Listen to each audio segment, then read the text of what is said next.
दोस्तों नमस्कार। आज हम पढ़ेंगे स्वर यानी वोवेल्स। इससे पहले हमने पढ़ा था वर्णमाला। वर्णमाला में कितने प्रकार के वर्ण होते हैं, तो आपको बताया था कि दो प्रकार के वर्ण होते हैं, एक स्वर और एक व्यंजन। तो आज हम आपको संपूर्ण स्वर के बारे में बताएंगे, जो आपके TET, super TET, police, SI all competitive exam में हिंदी में एक रामबाण साबित होगा। तो देखिएगा, सबसे पहले स्वर यानी वॉवेल्स। देखिए स्वर क्या होते हैं, इनकी परिभाषा देखते हैं। स्वतंत्र रूप से बोले जाने वाले वर्ण, यानी जिनमें किसी की सहायता नहीं होती है बोलने में, उन्हें हम स्वर कहते हैं। क्या कहते हैं? स्वर। और हमने आपको बताया था कि हिंदी वर्णमाला में जो स्वर की संख्या है वो लेखन में 13 है, लिखने में कितनी है? 13, और बोलने में 10 है, और स्वर की संख्या जो है 11 है। आइए पढ़ते हैं स्वरों का वर्गीकरण। देखिए स्वरों का वर्गीकरण निम्न प्रकार से किया गया है। सबसे पहले हम देखते हैं कि पहला जो है वो है आपका मात्रा या उच्चारण के आधार पर स्वर। ठीक है, मात्रा या उच्चारण के आधार पर। दूसरा नंबर है जीव के प्रयोग के आधार पर। तीसरा है मुख द्वार या मुख विवर के आधार पर, मतलब मुख के खुलने के आधार पर। चौथा जो प्रकार है वो है होंठों की स्थिति के आधार पर। पांचवा है घोषत यानी कंपन के आधार पर। छठवां है प्राणत्व यानी वायु के आधार पर। और सातवां है हवा के नाक व मुंह से निकलने के आधार पर। आइए तो विस्तार से इन पर चर्चा करते हैं। पहला हमने आपको बताया मात्रा के आधार पर। देखिएगा, मात्रा या उच्चारण के आधार पर मतलब बोलने के आधार पर। तो तीन प्रकार के स्वरों को हम बोलते हैं। हिरस्व स्वर, दूसरा दीर्घ स्वर, तीसरा प्लुत स्वर। हिरस्व स्वर उन्हें कहते हैं जिनके बोलने में कम समय लगे, या कह सकते हैं एक मात्रा का समय लगे, या जिनकी सिर्फ एक मात्रा होती है। जैसे कि अ, ई, उ, मतलब छोटा आ, छोटी ई और छोटा ऊ को बोलने में कम समय लगता है, और जिन्हें बोलने में कम समय लगता है उन्हें हिरस्व स्वर कहते हैं। दूसरा है दीर्घ स्वर, जिन्हें बोलने में हिरस्व से दुगना समय लगे, अर्थात जिनके बोलने में दो मात्रा का समय लगे, और वो आपके हैं आ, ई, उ, ए, आई, ओ, औ और उआ। ये अंग्रेजी भाषा का शब्द है, अक्षर है। ठीक, इसके बाद देखिएगा, इनको बोलने में दो मात्रा का समय लगता है। आ, तो देखिए पता है आपको, आ छोटा और छोटा मिलके बड़ा आ होता है।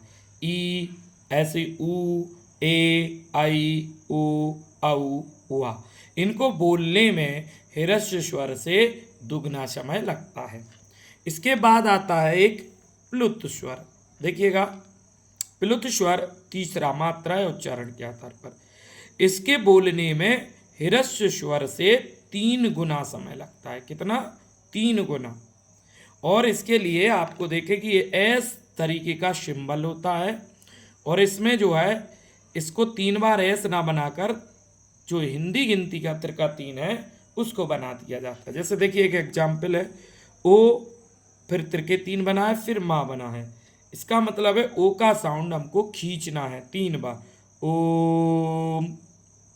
या इसको ऐसे भी लिख सकते ओम। तो जब किसी के भी ध्वनि के पीछे आपका त्रिके 3 या ट्रिपल एस बन जाए तो आप समझ जाइएगा कि ये प्लुत स्वर है। नेक्स्ट सेकंड कंडीशन है आपकी जीव के प्रयोग के आधार पर। 3 प्रकार के होते हैं, अग्र, मध्य और पश्च। यानी जीव के आगे वाले भाग से निकलने वाले स्वर, बीच वाले भाग से निकलने वाले स्वर, और पीछे वाले भाग से निकलने वाले स्वर। तो देखिए अग्र भाग से यानी जीभ के आगे वाले भाग से ई, ई, ए, आई। इसमें जीभ का आगे का हिस्सा ज़्यादा प्रयोग होता है, या हम कह सकते हैं उस जीभ के आगे वाले हिस्से पर जोर ज़्यादा लगता है। फिर आता है मध्य भाग, यानी बिल्कुल बीच से, जीभ के मध्य भाग से अ। तो अ को बोलते समय, छोटा आ को बोलते समय बीच में जीभ का जो है भाग ज़्यादा काम करता है। इसके बाद तीसरा है पश्च भाग, यानी जीभ के पीछे वाले हिस्से से ये आपके स्वर जो है निकलते हैं, आ, ऊ, ओ, औ, उआ। ये जीभ के पीछे वाले हिस्से से जो है निकलते हैं। इसके बाद आता है तीसरा, मुख द्वार खुलने के आधार पर चार प्रकार के वर्ण जो है स्वर यहाँ से बोले जाते हैं। एक बीव्रत, इसका मतलब है जिसमें मुख द्वार पूरा खुले, जैसे देखिए मुंह पूरा खुले जिसमें, उसे बीव्रत कहते हैं। आ, तो बड़ा आ का साउंड जब हम करते हैं तो मुख द्वार हमारा पूरा खुलता है। दूसरा है अर्ध बीव्रत, यानी आधा मुख द्वार खुले, जिसके बोलने में आधा मुख द्वार खुले, जैसे कि देखिएगा अ, आई, औ, उआ। इसमें मुख द्वार खुलता है, वो भी कितना, आधा। इसके बाद देखिएगा नेक्स्ट है शमव्रत, अर्धव्रत से पहले शमव्रत। शमव्रत में मुख द्वार बिल्कुल भी नहीं खुलता, अर्थात मुंह द्वार बंद रहता है, ई उ ऊ। तो इसमें मुख द्वार क्या रहता है, बंद रहता है। और अर्धव्रत क्या होता है, जिसमें आधा मुख द्वार बंद रहे, ए और उ। तो अर्धविव्रत में आधा मुख द्वार खुलता है और अर्ध संव्रत में आधा मुख द्वार बंद रहता है, अर्थात मुंह आधा बंद रहता है और अर्धव्रत में आधा मुंह खुलता है। इसके बाद चौथा जो है, होंठ की स्थिति के आधार पर। कौन सी स्थिति के आधार पर, होंठ की स्थिति के आधार पर। आप यहाँ देखिएगा, होंठ की स्थिति के आधार पर दो प्रकार के स्वर हैं, आवृतमुखी और व्रतमुखी। जैसे कि नाम से ही क्लियर है, आ मतलब नहीं, व्रत माने सर्किल यानी गोला, मुखी माने मुंह, जिसमें होंठ गोलाकार नहीं होते हैं, अर्थात इस तरीके से होंठ ना हो, तो वो आवृतमुखी हैं। देखिए बोलने में अ, आ, ई, ए, आई, इनमें होंठ गोलाकार नहीं हो रहे। लेकिन सेकंड जो है व्रतमुखी, इसमें होंठ गोलाकार होंगे, यानी आपके दोनों होंठों के बीच व्रत बनेगा, सर्किल बनेगा, इसलिए इसका नाम है व्रतमुखी। देखिए बोलिएगा, ऊ, होंठ गोल हो रहे हैं ना, बड़ा ऊ, ओ, औ, उआ। इनका उच्चारण करते समय हमारे होंठ जो है वो गोलाकार होते हैं, अर्थात वृत्ताकार होते हैं। तो व्रतमुखी, और जिनमें नहीं होते हैं वो आवृतमुखी। नेक्स्ट यहां पर देखते हैं घोषत्व के आधार पर। घोषत्व का मतलब होता है कंपन। क्या होता है दोस्तों, कंपन, अर्थात जिनके उच्चारण में कंपन हो, वाइब्रेशन हो, उन्हें हम घोषत्व स्वर कहते हैं। और सभी स्वर हमारे घोषत्व हैं। घोषत्व माने सघोष हैं, जिनमें कंपन हो वे सघोष, और जिनमें कंपन ना हो वो अघोष। नेक्स्ट है प्राणत्व, अर्थात वायु के आधार पर। तो वायु निकलने के आधार पर दो प्रकार के वर्ण होते हैं, अल्प प्राण और महाप्राण। अल्प प्राण मतलब कम वायु जिनमें बाहर आए, तो सारे स्वर भी क्या हैं, अल्प प्राण हैं। इसके बाद आखिरी है हवा के नाक व मुंह से निकलने के आधार पर। तो दो प्रकार के वर्ण हैं, निर्नुनासिक, क्या है दोस्तों, निर्नुनासिक या मौखिक स्वर। इसका मतलब है जिनकी ध्वनि सिर्फ और सिर्फ मुख द्वार से, अर्थात मुंह से निकले। तो अंग को छोड़कर सारे स्वर जो हैं मौखिक हैं। कैसे हैं दोस्तों, मौखिक या निर्नुनासिक। और दूसरा है अनुनासिक, इसका अर्थ है जिसकी ध्वनि नाक और मुख दोनों से निकले, वो अनुनासिक होते हैं। और इनमें चांद बिंदी वाले वर्ण आते हैं। कौन से वर्ण आते हैं, चांद बिंदी, यानी जिन पर भी चांद बिंदी लगी होगी वो अनुनासिक कहलाएंगे। इसके बाद दोस्तों देखते हैं अयोग्य वाह वर्ण भी हमारे स्वरों में होते हैं, अंग और आहा। जिसे अनुस्वर और विसर्ग कहते हैं। अयोग्य वाह वर्ण कितने हैं? 2। इनका मतलब है ये अयोग्य हैं। आ माने नहीं, योग्य माने स्वर और व्यंजन के योग्य नहीं होते हैं। ना तो इन्हें स्वर में काउंट करते हैं ना व्यंजन में, इसलिए स्वर की संख्या कितनी होती है? 11 होती है। अंग और आहा को हटा देते हैं तो ये अयोग्य में अंग और आहा, अंग को अनुस्वर और आहा को विसर्ग कहा जाता है।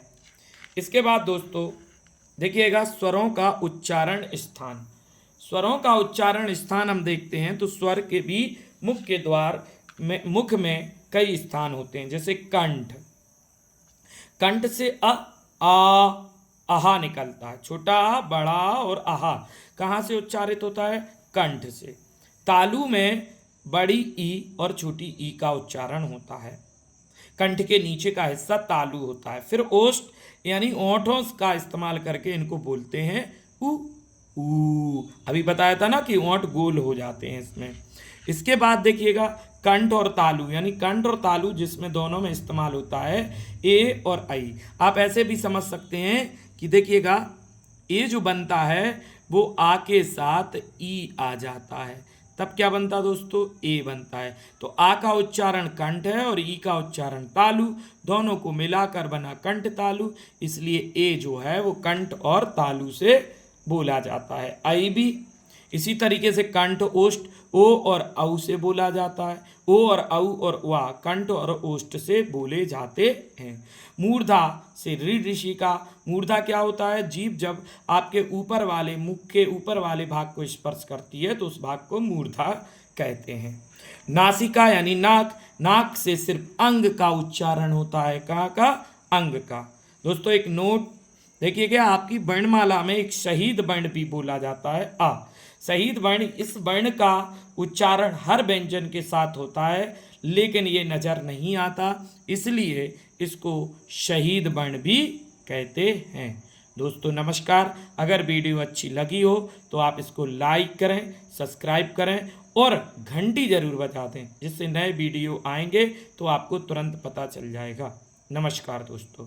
आगे कल मिलेंगे, व्यंजन का फुल वर्गीकरण लेके आएंगे।